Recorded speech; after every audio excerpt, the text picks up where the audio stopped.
방어가 잘 안 되지. 그럼 일단 저희 같은 이제 개인이 스타트를 할 때 예를 들어서 땅을 못 사지 않습니까, 그죠? 농지를. 그렇죠. 농지는 구입은 법적으로 외국인한테 판매 안 되죠. 임차에서. 지금은 이제 법인으로 구입을 하신 건가요? 임대를 하신 건가요? 저희도 임대했었습니다. 예, 개인한테 빌리기도 하고 음. 또 지자체 단체한테 빌리기도 하고요. 임대 비용은 어떻게 됩니까? 임대 비용은 뭐 한국에 비해서는 싼 편인데 예를 들면 사유지 같은 경우는 농사를 계속 지었던 땅들이니까 뭐 물 관계도 좋고 여러 가지가 용이하고 그런 경우는 헥타르 단위로 빌리거든요. 1헥타 3,000평. 3,000평에 한 비싼 곳은 한 500불, 400불, 300불, 1년입니다. 그 정도 하죠. 뭐 기반 시설 딱 돼 있는 데는. 그런데는 뭐 기반시설 딴 거 없고 이제 농사 계속 지어 왔으니까 뭐 돌 골라내고 이럴 일 없고 그다음에 관계가 제일 중요하니까 물이 이제 필요할 때 들어오냐 안 들어오냐 그렇고 여기는 또 인위적으로 관계를 잘 안 해요. 호수 쓴다든지 모터 같은 거 잘 안 쓰고 그래서 땅이 이제 이렇게 평평한 땅이보다는 약간 구배가 있는 땅을 선호합니다. 선호하네요. 그래서 이 위쪽에서 물이 들어오면 다 이제 물을 쓸 수가 있으니까 평평한 땅은 이제 물을 넣기가 너무 까다로우니까 맞네. 이런 땅들은 임차가 잘 안 되고 또 맹지로 놀리고 있는 데도 많고 아니면 물을 안 넣어도 되는 반대로 평평한 걸 들어가죠. 그렇죠. 그래서 이제 예를 들면 뭐 그런 쪽에 한국은 뭐 분수호수라든지 써서 뭐 오히려 이런 땅을 더 좋아하니까 좋아하니까 그러면 임차하기도 또 좋을 수도 있죠. 예. 그러면 외국인도 땅을 빌릴 수는 있는 거죠? 있는 그렇습니다. 거고. 그러니까 예, 이제 네. 시작을 구매로 시작하는 게 아니라 이제 땅 임대로 농지 임대로 시작을 해야 되는 거네요. 네네네. 그럼 지금은 뭐 구입하신 것도 있나요, 법인에서? 법인은 구입이 안 돼. 법인도 구입. 법인도 구입이 안 돼요? 네네. 아. 외국인이니까 안 되고. 그래서 일단은 임차해서 쓰고 있고. 네. 그럼 외국인한테 뭐 그렇게 땅을 빌려주는 주체가 나라인가요, 개인인가요? 한국이랑 같습니다. 개인 사유지. 사유지도 있고, 그다음에 또 지방자치단체에서 또 하는 땅도 있고, 국유지도 있고. 근데 아무래도 국유지 같은 경우는 단위가 좀 크고 또 도시 경력보다는 외곽 지역이 좀 많이 있고 개발해야 되고요. 1년에 한 500불 정도 되는 수준은 일단 뭐 관계 시설이 어느 정도 되어 있고 돌을 안 골래도 되는 정도의 맛이네요. 네, 지금 계속 농사 짓고 있는 땅들이죠. 한 뭐 500불 정도. 밀농사 뭐 1헥타르에. 네, 감자 그 지역마다 조금 차이는 납니다. 네. 그러면은 만약 개인이 와서 농사를 짓는다. 그러면 그 비자 관계는 어떻습니까? 그게 뭐 법인을 꼭 내야 이제 비자가 나오나요? 아니면 뭐 개인 비자로 할 수도 있는 건 이렇게 되는 거죠. 여기는 한국 분들은 이제 2달 동안 무비자로 예. 돼 있고, 근데 장기 체류를 하시려면 이제 그 워킹 비자를 받아야 됩니다. 비즈니스 비자를 받아야 되고, 비즈니스 비자는 이제 1년 단위로 이제 갱신을 합니다.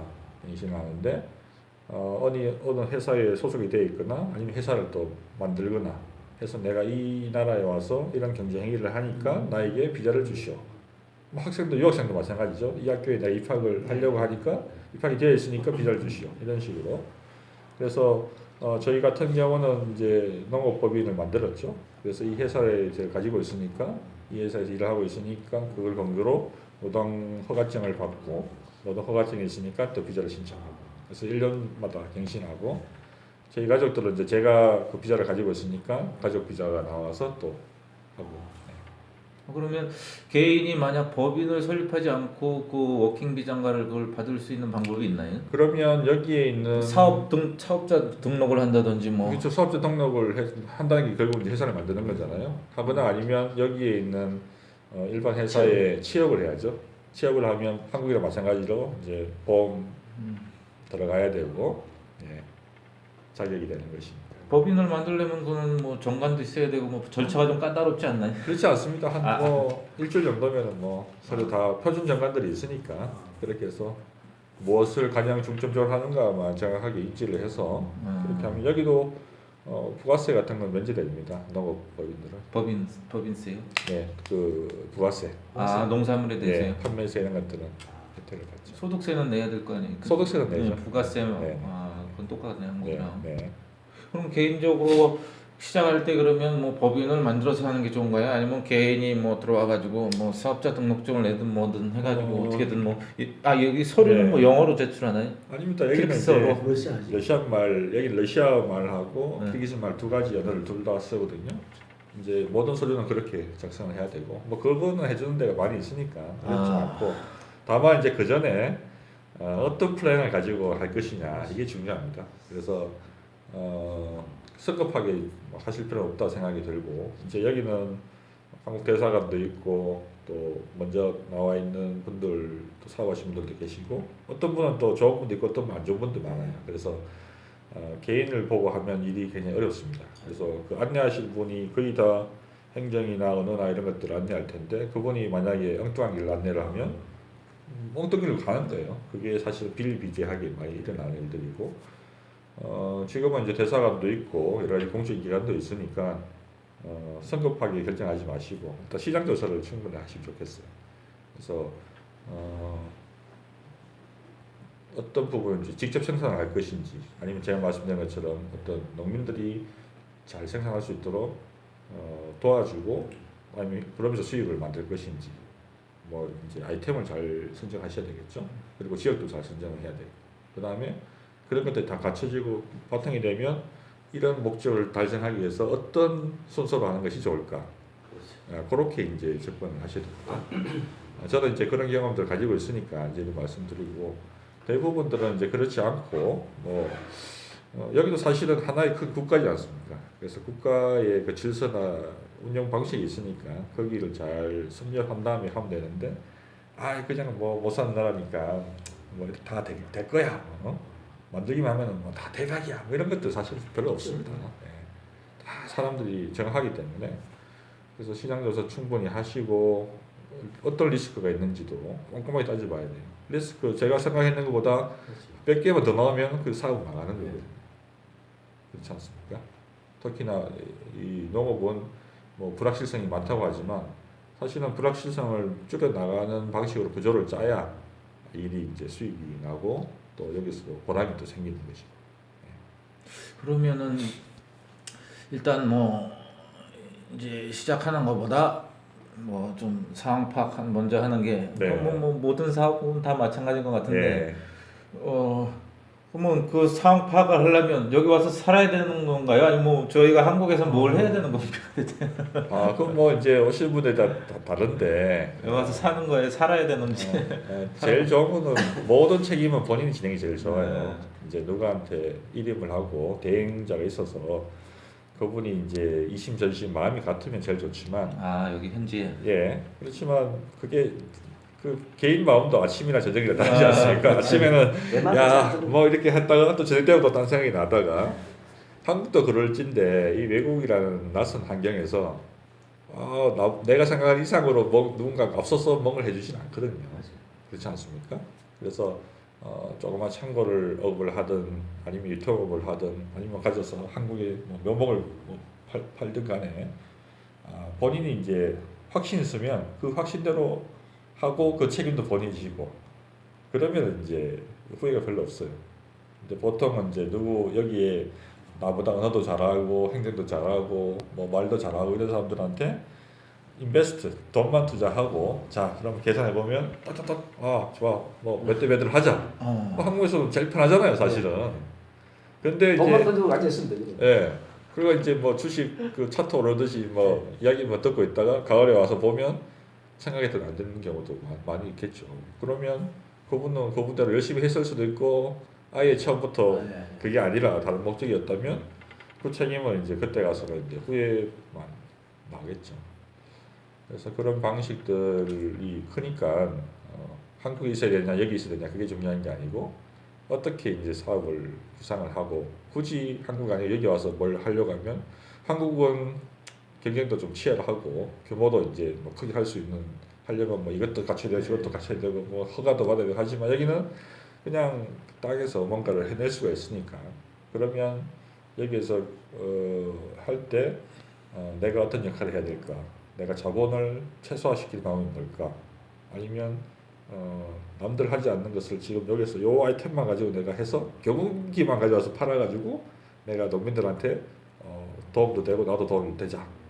딱 그렇게 해서 그것만 제가 보기 한 어느 정도 기간 동안에는 사업 착수하지 마시고 그걸 하는 농민들이나 사회를 계속 보시면 좋겠어요. 그래서 먼저 블루베리 하시니까 만약 예, 예. 블루베리를 여기다가 심었을 때 어떤 예. 효과가 있을 것인가. 예. 지금도 여기 슈퍼에 가면 냉동 블루베리 많이 있습니다. 수입. 수입이죠. 러시아에다 이런 데 수입을 하는 거예요. 수입에가 생가락을 못 먹으니까 겨울에 더 얼려가지고 딸기나 이런 것들을 그냥 필요한 사람들 사 먹는 거죠. 선호도가 어느 정도 됩니까 블루베리? 그 생가 나올 때는 좋아하지만 겨울에는 굳이 뭐 네, 소비량이 많지 않아요. 근데 지금 여기서 이제 일부 딸기가 시작되거든요. 딸기. 아까 말씀드렸지만 토마토나 오이도 아직까지 자급을 못하는 수준인데 딸기는 고급이잖아요. 아, 딸기 가격은 여기 한국보다 2배, 3배입니다. 이야. 그러면 딸기 만들면 되잖아요. 근데 이제 시작하는 거예요. 필요하니까. 왜냐하면 지금은 예를 들어 한국이 이제 12,000원 정도의 1kg 도매 겨울에 나오면 그래도 한국에서는 사 먹고 뭐 수요가 되지 않습니까? 여기는 예를 들어 2배면 24,000원인데 야, 그 비싼 걸 요새 사 먹겠나? 뭐 사무사님 있으니까 24,000원에 팔겠죠? 아, 여기 딸기가 키로 24,000원이랍니까? 안 팝니다. 없어서. 없어서 못 파는 거예요? 없어서 못 팔죠. 생산 안 하는데 어떻게. 그래서 한국에서도 저 가을에 와보니까 그 딸기가 있던데 가을 딸기 있습니다. 이제 옛날에 우리 그 80년대 70년대 우리가 생산하시 쪼매하더라고요. 예, 근데 맛은 좋대요. 향이 강하죠. 향이 강하고 종류가 좀 다르고 또 거기도 그 런너를 받아가지고 한 3년을 그냥 계속 써요. 쓰니까 이제 태화되고 그 다음에 딸기도 말도 저가를 안 합니다. 5개 딸리면 5개 그대로 따요.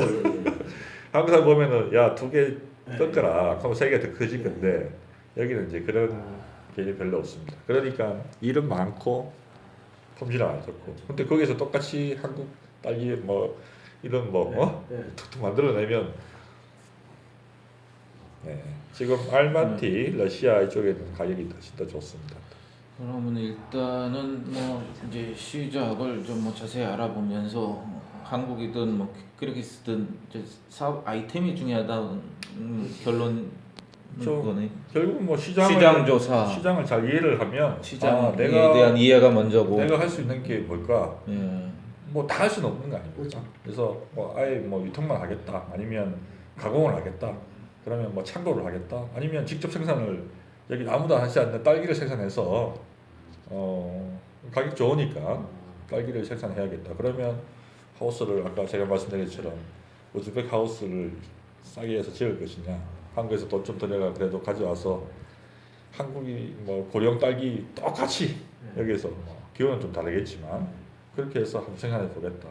그걸 이제 우선순위를 정해야 되겠죠. 그걸 정하고 나서 그걸 내가 할 수 있느냐, 아니면 잘하는 사람을 같이 데려와야 될 것이냐, 뭐 그 다음 그 판단해야 되고. 그럼 지금 법인에서 운영한 땅이 제가 듣기로는 한 30만 평 된다고 들었는데. 작년에 콩을 65헥타를 심었습니다. 20만 평. 65헥타르요? 20만 네, 평. 네, 네. 20만 평 넣으셨죠. 콩을 수확을 콤바인을 했습니까? 컴바인 갑니다. 아, 컴바인도 이제 아까 또 기계 또 말씀드려야 되는데 한국은 이제 작은 면적이 하니까 콤바인이나 기계들이 좀 소규모잖아요. 여기는 이제 대규모로 해야 돼요. 하루에 뭐 한국 기계 같은 경우는 1헥타, 2헥타 정도 수확을 하더라고요. 그렇죠. 3,000평, 6,000평 사이에 하루에. 근데 그래 가지고는 제가 같은 65헥타면 그 기계 가져오면 2달 동안 계속 해야 돼요. 콩 다 떨어지고 없지. 그렇지 않습니까? 네. 그러면 하루에 20헥타 할 수 있는 컴바인을 해야 돼요. 여기는 이제 그런 것밖에 없어요. 땅이 넓으니까. 그래서 그런 컴바인으로 이제 20헥타 하는 걸 한 3, 4일 돌려서 빼는 거죠. 콩값은 괜찮습니까? 콩값은 꾸준하게 지금 좋은 편입니다. 그리고 이것도 이제 이날산도 콩 안 먹거든요. 그러게요. 또 기름도 안 짜고. 예. 예. 수출이네. 어제 시장 가니까 뭐 콩 관련 제품이 없던데 뭐 두부도 없고 뭐 아무것도 없던데. 그렇죠. 여기는 뭐 한국이야 이제 뭐 그 단백질이 없는 나라니까 고기가 없으니까 이제 두부 만들어 먹지. 된장 만들고 뭐. 여기는 뭐 천지가 고기인데 진짜 고기네. 뭐 단백질을 굳이 뭐 그래 해 먹을 필요가 그러니까 없잖아요. 콩 생산하시고 어디로 수출하셨습니까? 여기는 이제 콩은 사료용으로 많이 씁니다. 가축들은 이제 또 키우니까. 키워야 되니까 그러네. 사료 시장들이 지금 계속 커지고 있고 그러네. 전통적인 방목을 많이 하는데 네. 그것도 이제 방목도 한계가 있잖아요. 네.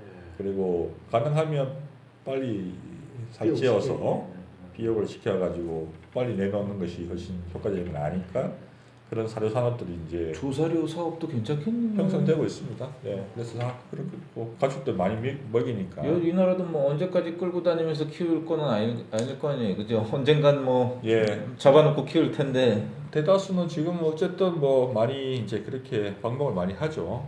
사람들도 뭐 시골 가면 여유 있는 사람들도 많고 또 가축들도 대부분 다 이제 여기 현금 유동성이 좋으니까 다들 가축을 많이 키워요. 양도 키우고 소도 키우고 말도 키우고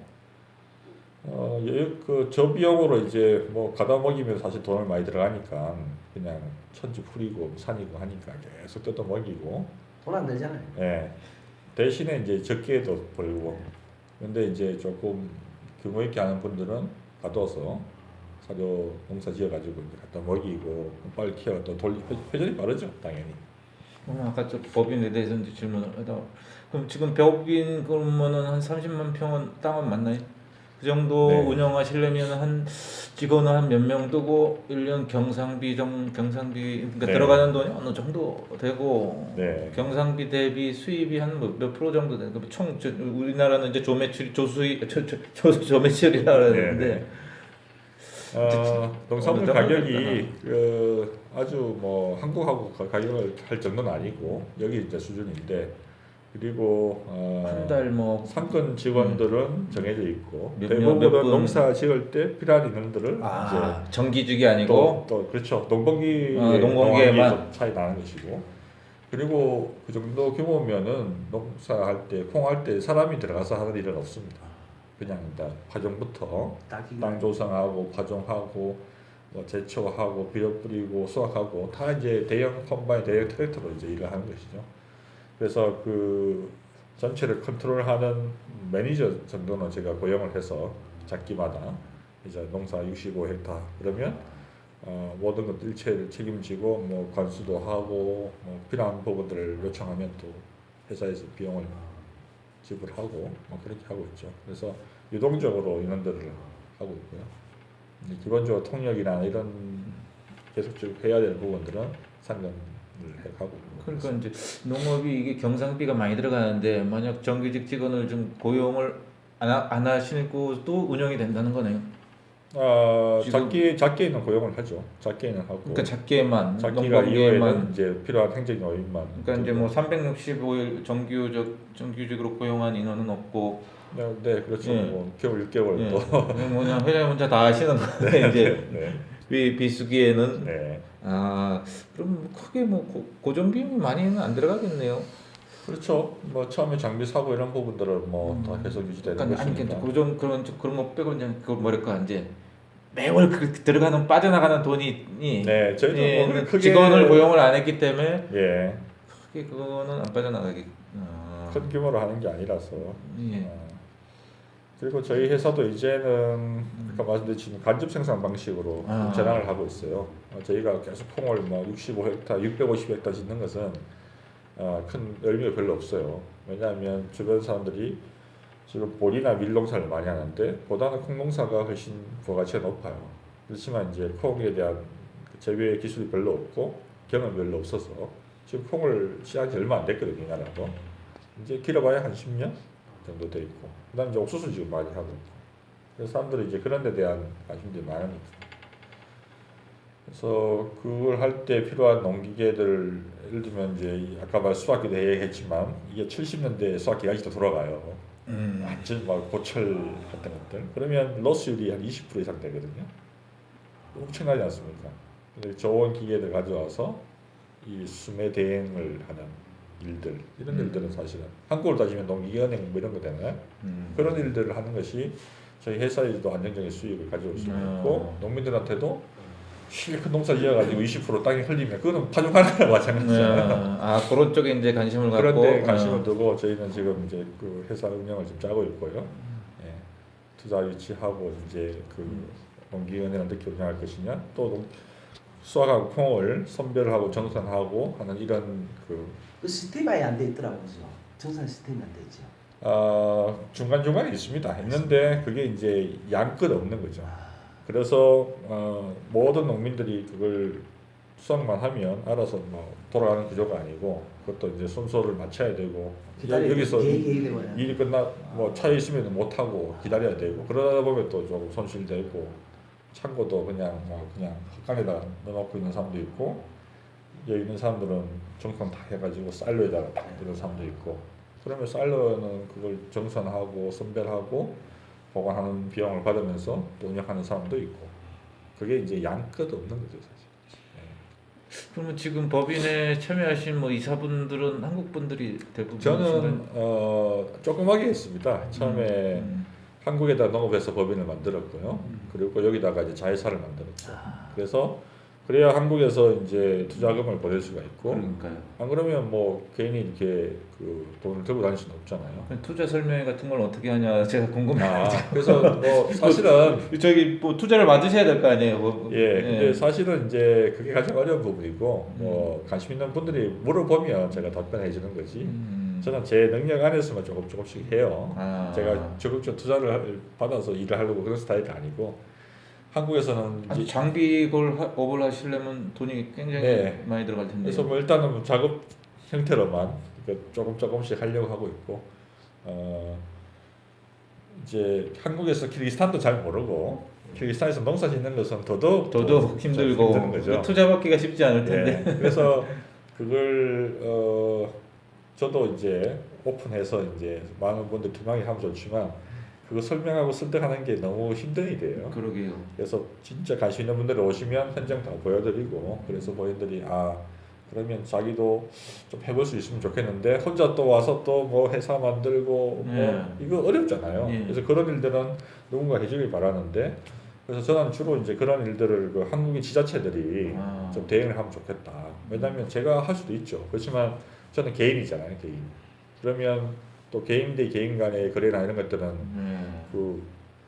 저는 무조건 제 좋은 말만 할 수밖에 없는 것이고 실제 시장이 그러한지 안 한지는 저 말고 공신력이 있는 기관들이 예를 들면 한국의 지자체들이 그렇죠. 와서 지금 영천은 그렇게 하고 있습니다. 영천역에서 약초 도라지 뭐 한다. 그 감초 심었습니다. 감초. 도라지가 아니고. 도라지 아니고 감초입니다. 감초를 심었고 영천이 저 한약으로 유명하니까. 그래서 영천은 벌써 시간이 한 4, 5년 벌써 일을 하신 것 같아요. 우리 영양은 양파 하다가 영양은 저는 영양 군수님 지난번 오셨을 권고수님. 때, 권고수님 오실 때 저도 이제 그 수학 설명회도 가서 설명도 같이 좀 해드렸고 저희 협회가 이제 저는 농사 짓기 전에는 그냥 협회일만 했거든요. 그리고 저도 처음에 여기 온 게 한국 국회에서 그 근무를 했었어요. 국회 보좌관으로 이제 근무하면서 키르기스탄 나라하고 한국하고 이렇게 서로 교류하는 역할을 했는데 여기 오니까 뭐 이 나라 사람들 뭐 다들 큰 나라에서 왔으니까 뭐 에너지 발전소 뭐 큰 토목공사 이런 걸 이제 요구를 많이 하는데 한국은 뭐 그럴 준비가 안 돼 있잖아요. 그래서 조금 괴리감이 있었는데 보니까 이제 이 농업 환경이 상당히 한국 사회에서 봤을 때는 환경도 좋고 그런데 손댈 데도 많고 같이 이제 뭘 좀 하면 서로 좀 득될 게 많겠다 싶은 생각이 들어서 농업에 관심을 가지고 이제 주로 제가 많이 봤어요. 그래서 여기 계신 분들도 관련 기관 있는 분들도 한국에 와서 그 종자연구소도 가서 보여드리고 또 뭐 APC 뭐 자동으로 막 하는 데 들어가서 야 이거 뭐 갖다 대는 해가지고 막 나오니까 좋잖아요. 저거는 다 막 묻어있는 감자 팔고 컨테이너 수입해가 먹는데 이거 보니까 별로 어렵지 않거든요. 그래서 그런 경험들 이 사람들한테도 자꾸 이제 보여주고 또 한국에 있는 뭐 영양도 그중 하나입니다. 영양도 와서 여기다 양파를 심어서 겨울 양파 여기 주로 봄 양파를 심으니까 겨울 양파 심어가지고 늦봄에 이제 캐가지고 신선한 가을 양파 나오기 전에 두세 달 일찍 해가지고 또 내놓으면 좋겠다. 뭐 아이디어는 좋았잖아요. 왜 실패했죠? 뭐 여러 가지 이유가 있습니다. 누가 했느냐가 또 중요하고. 여기서 누가 했냐가 중요하죠. 김인수 씨도 그걸 했잖아요. 그거 했다더라고요. 본인이 있을 때는 그게 성공이 안 했지. 그래서 여러 가지 이유들이 있겠습니다. 그래서 그렇지만 좋은 도전이잖아요. 또 그게 영양이라고 하는 군 자체에서 또 그 사업이 잘 되는지 한번 들여다봐서 그러면 아무래도 개인이 하는 것보다는 좀 더 낫죠. 근데 영양군하고 지금 킬키스 비스켓하고 자매기는 안 맺었죠. 영양군하고는 없습니다. 그럼 어디하고 자매? 비스켓은 지금 구미시하고 돼 있고요. 네. 그다음 포항시하고도 돼 있고 그다음에 뭐 괴산 뭐 몇 군데는 하는데 일회성이 많죠. 와서 그냥 인사하고 가고 또 당시 지자체장이 또 바뀌면 또 뭐 그냥 다른 일이 돼버리기도 하고. 지금 요번은 영양군이 이제 예. 그 비스켓하고 자매기를 한번 해보자는 얘기가 있거든요. 뭐 좋습니다. 그런 거 하는데 이것도 좀 신중할 필요가 있는 게 전체 플랜이 나와야 돼요. 농사라는 게 뭐 1년, 2년 하는 게 아니고 최소한 이제 장기적으로 가야 되는데 예를 들어서 뭐 아까 말씀드린 부사 사과나무를 여기다 해가지고 이 나라 사람들한테 사과 재배 기술도 가르쳐주고 그렇죠. 또 좋은 우리가 한국에 없는 좋은 환경을 가지고 있지 않습니까? 이걸 활용을 해서 그럼 한국의 기술하고 자본 여기에 환경이나 노동력 해가지고 뭔가를 만들어내잖아요. 이걸 여기 시장에도 팔고 또 러시아 시장에도 수출하고 그렇죠. 그럼 영양에서 러시아가 수출하기보다 여기서 수출하는 게 맞죠. 좋잖아요. 바로 그거라니까요. 그래서 그런 시나리오를 잘 네. 작성을 하고 그 시나리오에 오점이 있나 없나 또 이걸 누가 해야 이걸 잘할 수 있을 것인가라는 것들을 면밀하게 청사진을 만들고 난 다음에 그러면 좋다. 첫 번째 단계로 영양군하고 이 나라 농업부하고 이렇게 협의를 하고 그럼 자 최적지를 너네들이 좀 제공을 해라. 그러면 최소한 땅 뺏길 걱정은 없을 거 아닙니까? 그렇죠. 그런 위험도 없고 그러면 이제 그런 조성을 하고 그러면 이쪽에서 한국에서 기술자가 오고 또 뭐 명목이 또 오고 접붙이고 하고 그런 것들 보여주고 식지하고 그럼 최소한 3년 4년 가야 이제 열릴 텐데 그때까지 계속 유지를 해나가면서 서로 할 수 있는 사람들이 이제 움직여야 되죠. 그게 없으면 처음에 딱 사진 찍고 다 좋았는데 그렇죠. 진행이 안 돼요. 2년 3년 뒤에 뭐 그냥 갚으면 이거는 이상한 한국 이렇게밖에 안 되는 거예요. 그 우리 영양도 이제 딱 작년 가을에 이제 군수가 바뀌었으니까 네. 5년 가거든요. 네. 이번에 5월 말쯤 우리가 영양군 기동기촌협회 회장하고 이제 임원단이 올 생각을 갖고 있어요. 네. 키키스에 이제 네. 한번 가고 이제 자매 결혼도 하고 네. 그다음 이제 우리 기농협회에서도 국내에서의 농사 환경이 날이 갈수록 이제 어려워지니까 네. 이제 한번 이제 외국으로 눈을 돌려보자 해갖고 이제 우리 그 회장님하고 얘기를 한번 했어요. 네. 제가 요번에 또 이제 사무장을 맡다가 한번 이제 괜찮겠더라고요.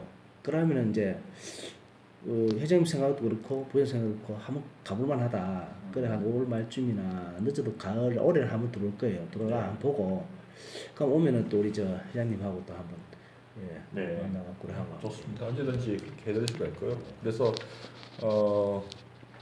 그런 게 처음 있는 게 아니고 계속 있어 왔는데 사실 영천도 지금 또 마찬가지입니다. 영천도 지금 잘 하고 있는데 오랫동안 그 전 군수님이 또 바뀌었죠. 작년에 이제 임기 3번 다 했기 때문에 더 이상 할 수도 없고 그러면 그거 할 때도 그 영천 안에 있는 농민들이 또 여러 가지 의견들이 많아요. 그렇죠. 왜 우리도 지금 지원이 부족한데 왜 거기 가서 그렇게 하느냐? 맞죠. 그 맞는 말이지 않습니까? 예.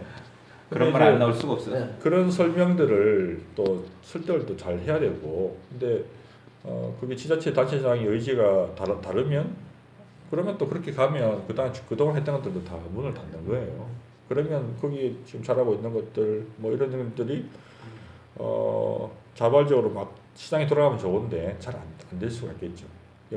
영천은 노력을 많이 했습니다. 그래서 장기적인 플랜을 짜기 위해서 여기에 있는 그 지역에 있는 그 젊은 농민들을 한국에 데리고 와서 그 사과 뭐 농원 그다음에 또 약초 가공하는데 비닐하우스 이런 데는 다 직접 그 개량도 시키고 6개월 동안 또 일도 시켰어요. 그거는